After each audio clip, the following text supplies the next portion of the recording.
Today's video, the classic spiral hand tie, featuring garden roses from our friends at gardenrosesdirect.com. Starting with the garden roses, using the Princess Maya. It's got such a beautiful high petal count, opens lovely, and lasts so well. They're all prepped, ready to go. Then, going for a more contemporary foliage look. You know my rule, at least 3. Today I'm going to use 4. Starting with some lily grass for a nice draping line, and then some miniature palm that's not quite so big, has graceful movement to it. Fascia, you know I love those. Get that large flat leaf. And then aspidistra, which is a little long. So I'm going to take and just curl it back on itself and then staple so it tucks into the design well. Once everything is laid out and ready, and I've even removed the thorns from the roses, then I start by gathering in my hand, maybe a couple roses, a bit of palm,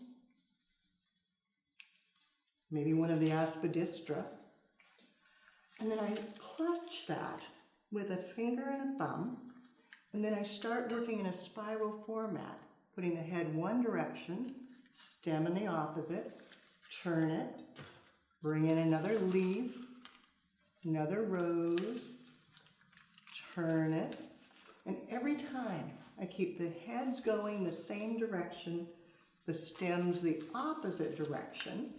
I can add a leaf and a rose. You can combine, but always tucking it in, giving it a twist, coming back, maybe another leaf, another rose,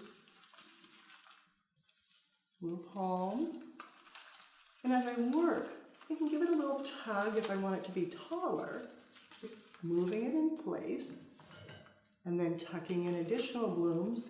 You can see the angle gets stronger and stronger as I work, as the stems extend outward, giving me a nice rounded format. Almost done. Looking at the balance. It's always nice to look in a mirror to see if you've got it even from side to side, and if you need to adjust. Maybe you need an extra palm because there's not any on that side. Tucking it in, and turning and looking. Maybe another. And the rose, determining where it goes best. Then once you're happy with the placement, shift around a little bit, give it a little jiggle, then come back. I like to do the lily grass, maybe in a couple of spots. So turning it, bring it back in, and then the fascia, tucking down low, creating a collar that supports everything and conceals all your mechanics. When you're done, a bit of bind wire, lash it above your hand and tie it off tightly. When it's tied off, you can see it's finished in the back. Then all you need to do is go through and clip all the stems to the same length. And when you're complete, it's ready to drop in a vase or wrap for gifting. The recipe: 12 of the Princess Maya roses from our friends at gardenrosesdirect.com. Then 4 different foliages. Use 6 stems of the aspidistra, 8 stems of the miniature palm, 3 fascia leaves, and 7 strands of lily grass.